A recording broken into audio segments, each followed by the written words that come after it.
आपका स्वागत है इस वीडियो में। इस वीडियो में हम लोग इफ एल्स के बारे में डिस्कशन करने जा रहे हैं। क्या होता है शुरुआत से समझते हैं। देखिए, अभी तक हम लोग जो प्रोग्राम बना रहे थे ना, उसको हम लोग कहते हैं सीक्वेंशियल प्रोग्रामिंग। सीक्वेंशियल प्रोग्रामिंग में क्या होता है कि किसी एक स्टेटमेंट को एग्जीक्यूट करा लेते हैं, फिर नेक्स्ट स्टेटमेंट को चलाते हैं, फिर उसके नेक्स्ट स्टेटमेंट को चलाते हैं, लेकिन वो भी कितनी बार?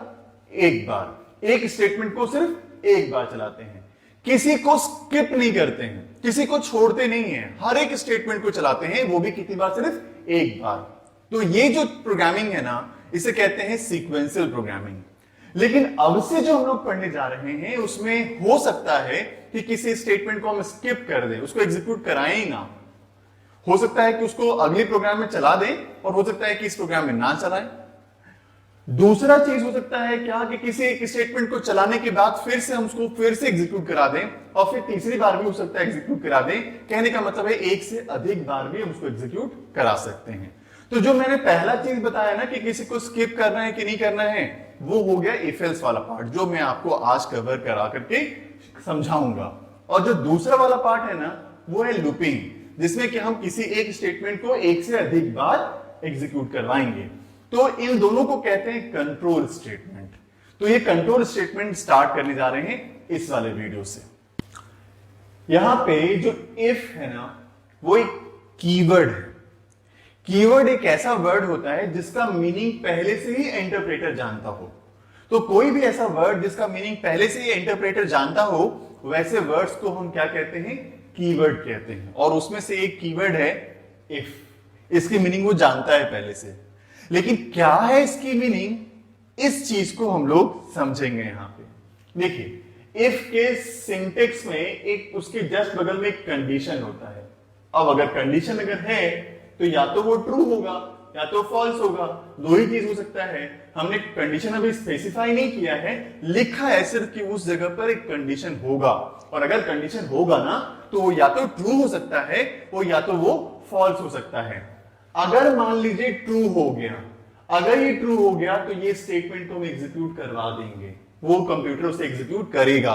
लेकिन अगर मान लीजिए फॉल्स हो गया ना, तो ये स्टेटमेंट को एग्जीक्यूट नहीं कराएगा सिस्टम, उसे वो स्किप कर देगा। लेकिन ये कैसे पता चलेगा कि यही वो स्टेटमेंट है जो इस पर डिपेंड कर रहा है? तो उसके लिए मैं आपको बता रहा हूं। देखिए, यहां पे एक कॉलन है, सिंटेक्स का पार्ट है कॉलन, और कॉलन के जस्ट बाद ना यहां पे 4 स्पेसेस है। एक्चुअली ये 4 स्पेस ही ये इंडिकेट कर रहा है कि ये जो स्टेटमेंट है वो इस कंडीशन पे डिपेंडेंट है। तो 4 स्पेस आप अगर मान लो यहां पे भी, जैसे मान लो इस स्टेटमेंट में मैंने 4 स्पेस लिखा और यहां पे भी मैंने 4 स्पेस लिख दिया, इसका मतलब क्या है कि दोनों स्टेटमेंट जो है ना उस कंडीशन पे डिपेंडेंट है। तो यहां पे भी क्या होगा कि अगर कंडीशन ट्रू होता है तो ये दोनों चलेगा, और अगर ये फॉल्स होता है तो दोनों में से कोई भी स्टेटमेंट नहीं चलेगा, क्योंकि दोनों ही 4 स्पेसेस के साथ लिखा गया है। लेकिन अगर आप इस केस में देखो तो इस केस में देखिए मैंने कोई स्पेस यहां नहीं लिखा है, और अगर यहां कोई स्पेस नहीं है ना, इसका मतलब है कि ये जो है, ये स्टेटमेंट जो है वो इस कंडीशन पे डिपेंडेंट नहीं है। वो जो स्टेटमेंट है ना, स्टेटमेंट 2, वो उसको कोई मतलब नहीं है कि कंडीशन ट्रू है कि फॉल्स है। अगर ये मान लीजिए ट्रू हो जाता है तो ये तो फिर भी चलेगा, और अगर ये मान लीजिए फॉल्स हो जाता है तो भी ये ट्रू चलेगा, क्योंकि ये 4 स्पेस के बाद नहीं लिखा गया है, वो उस कंडीशन पे डिपेंडेंट नहीं है। कौन डिपेंडेंट है? ये 4 स्पेस के साथ है ना, तो ये डिपेंडेंट है, तो ये चलेगा ट्रू होगा तो, और फॉल्स होने पे ये नहीं चलेगा। लेकिन इसको तो कोई मतलब है ही नहीं, ये तो 4 स्पेस के अंदर वो है ही नहीं, आ ही रहा है। तो इसका मतलब है कि वो जो स्टेटमेंट 2 है ना इस वाले केस में, वो इफ के अंदर नहीं है। अगर आपको कोई चीज इफ के अंदर रखना हो ना, तो आप 4 स्पेस मेंटेन करो। आप 4 स्पेस जब जब मेंटेन करते रहोगे, वो सारे स्टेटमेंट कहां होंगे? उस इफ के अंदर, जैसे कि मैंने यहां पे लिख रखा है। और अगर आपको इफ के बाहर निकलना हो तो आप कोई स्पेस मेंटेन मत करो, बाहर आकर के लिखना स्टार्ट कर दो, वो इफ के बाहर आ जाएगा। तो ये तो इफ है, सिर्फ हमने इफ का यूज बताया, लेकिन इफ के साथ में एल्स का भी यूज किया जा सकता है। कैसे करेंगे? देखिए यहां पे ध्यान से। इफ के बगल में एक कंडीशन है, जैसे कि होता है, और कंडीशन अगर ट्रू होगा तो जो स्टेटमेंट 1 है वो एग्जीक्यूट करेगा, फिर 2 वाला नहीं करेगा। और अगर ये फॉल्स होता है ना, तो जो if वाला है वो एग्जीक्यूट नहीं करेगा, जो else वाला है वो एग्जीक्यूट करेगा। मतलब दोनों में से कोई एक एग्जीक्यूट करने वाला है। लेकिन एक चीज बहुत ध्यान से देखिएगा, जो सिंटेक्स का पार्ट है वो ये है कि कॉलन यहां पे भी है और कॉलन यहां पे भी है, क्योंकि कॉलन लिखने से ही 4 स्पेस अपने आप स्टार्ट हो जाता है। और ये 4 स्पेस देना तो जरूरी है, क्योंकि वही तो बता रहा है कि वो उस स्कोप के अंदर है।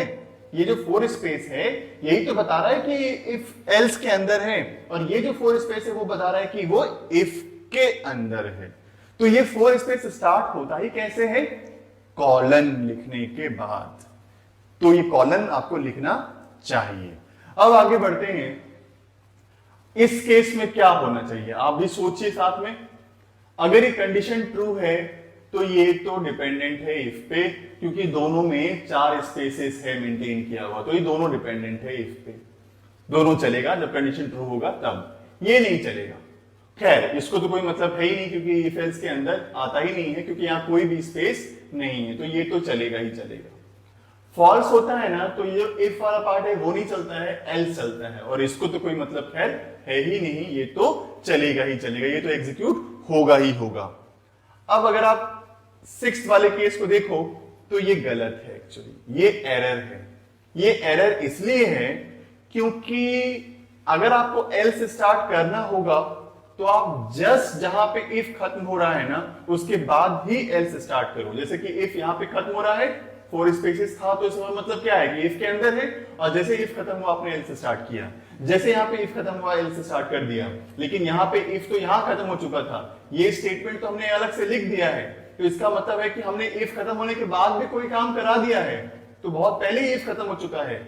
अब एल्स नहीं लिख सकते हो आप, आपको एल्स लिखना होगा तो जस्ट 4 स्पेसेस जैसे खत्म हो रहा है उसके बाद ही आपको एल्स लिखना पड़ेगा। तो ये गलत है, ये आपको करना नहीं चाहिए।